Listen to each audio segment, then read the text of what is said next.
This week on Engage the Sage. Hi everyone, I'm Don Saucier. Welcome to this week's episode of Engage the Sage. This week, I'm going to give you some tips about how to use active learning in your classes.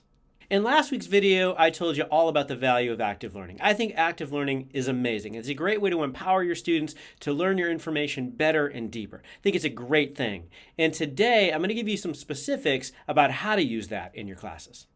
My first tip, with apologies to Nike, is to just do it. I think, and hopefully if you saw that last week's video and you just heard me 2 seconds ago, I think there is value in using active learning in our classes, and we should lean in to using active learning. Active learning is having your students do something with your information, to do something with your content, to think about it more deeply, more critically, to apply it, to find the relevance. And I think when you do that, it's going to help your students learn. So you should use active learning. My second tip is you should use active learning often. This should be something that you consistently use in your classes. When I use active learning, and I use active learning all the time, my students know what they're supposed to do. It's something that is part of the cultures, part of the norms in my classes.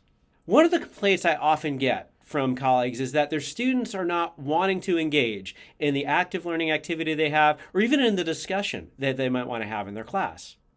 Often when I explore these complaints, we found that the problem is that there's something students are not used to doing in that class. It's something that happens once in a great while. It's something that's kind of sprung on the students. So if you want your active learning to be successful in helping your students learn, use it consistently and teach them how. My third tip for using active learning in your classes is to use active learning when your students are ready to engage in the active learning. Active learning is having your students play with the concepts that you're teaching them. What that means is they have to have a knowledge base first before they can play with those concepts. So for active learning to be successful, maybe your students need to have done some reading. Maybe you need to have discussed some information with them or presented some information for them first. So make sure you're using active learning at the right moment when your students know some stuff that they can then play with. My next tip is when you're using active learning, make sure your students know the goal of what they're doing. When you're using an actual activity in your class, when you're engaging in a discussion, your students should know the purpose of what they're doing. They should understand the information that they're playing with, the content they're trying to learn, and what they're going to produce in that activity.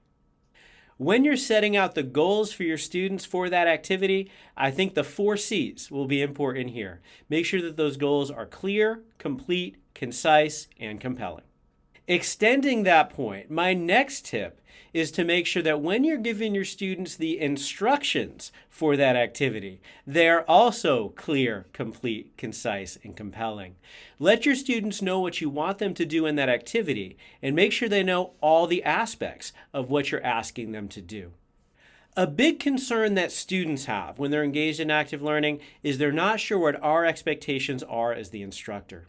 So making those expectations and those instructions clear are going to help our students get into the active learning in a better way. My next tip, and I really like this one, is in the activities you're having your students do, introduce some urgency to the active learning.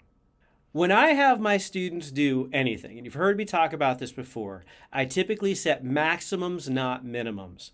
I'll give them a certain amount that they need to be under in terms of time, pages, words, whatever, to get the job done. With active learning, it's going to be the same way. I'm going to give them a product to complete, but I'm going to give them a little bit less time than I think they might actually need to complete that product.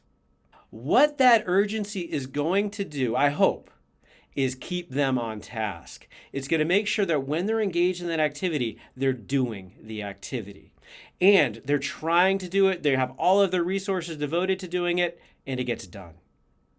My next tip for active learning, and the urgency is going to help with this, is make sure the active learning is engaging.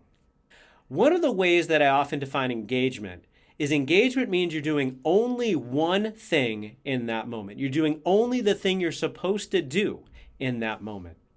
If you make the active learning engaging, so you introduce some urgency, you make it relevant, you make it interesting, you make it compelling, and you're sharing your engagement to help them along with this process according to trickle-down engagement.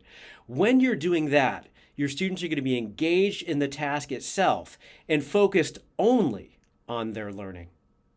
To help make the active learning engaging, I'm going to recommend that you make the active learning products personalized. You allow your students to introduce themselves, their personalities, their goals, their thoughts into what they produce in your activity. Allow your students to be inspired to introduce themselves in the products. This is going to be more engaging for them. It's going to help them learn the content in a more relevant way. It's going to be so much more engaging and fulfilling for you as the instructor in seeing your students make use of your content. My next tip is, and this should go without saying, there should be a product of your active learning, but make sure those products are concise.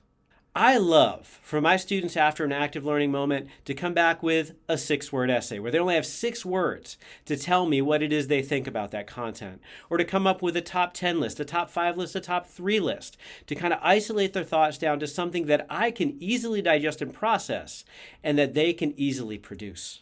What I'm hoping for with these active learning products is my students are giving me quality, not necessarily quantity. I want to see conciseness. I want to see succinctness.